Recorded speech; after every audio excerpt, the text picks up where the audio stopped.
এই টাইপের প্রশ্ন অল ওভার সমস্ত এক্সামে কিন্তু এটি এসেই থাকে, কিন্তু দেখা যায় যে ম্যাক্সিমাম ক্যান্ডিডেট কি করে, যে লিখে নেয় যে 15, 24, 35, 54 বলে যে এর কি বলেছে আমাদের এলসিএম। তা কি করবে সবাই এভাবে এলসিএম বের করবে, এভাবে সিঁড়ি ভাঙবে, তাই না, এভাবে সিঁড়ি ভাঙবে। কিন্তু এভাবে কেন তোমরা ভেঙে সময়টাকে নষ্ট করে তোমাদের লাইফটাকে ধ্বংস করবে? বা যে প্রশ্ন 2 সেকেন্ডে সলভ হবে, দেখো কি বলেছে যে 15, 24, 35 এর 54 এর এলসিএম।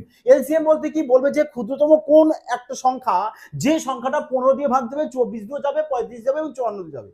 তার মানে ক্ষুদ্রতম ওই সংখ্যাটা যদি আমাদের 24 দিয়ে ভাগ যায়, তাহলে বলো 24 এর মধ্যে 4 রয়েছে, তাহলে 24 দিয়ে ভাগ যাওয়া মানে 4 দিয়েও ভাগ যাওয়া। তাহলে এবার ডাইরেক্ট অপশন চেক করো না যে কোনটা 4 দিয়ে ভাগ যাচ্ছে। 4 এর নিয়ম কি বলবে, লাস্ট 2 ডিজিট।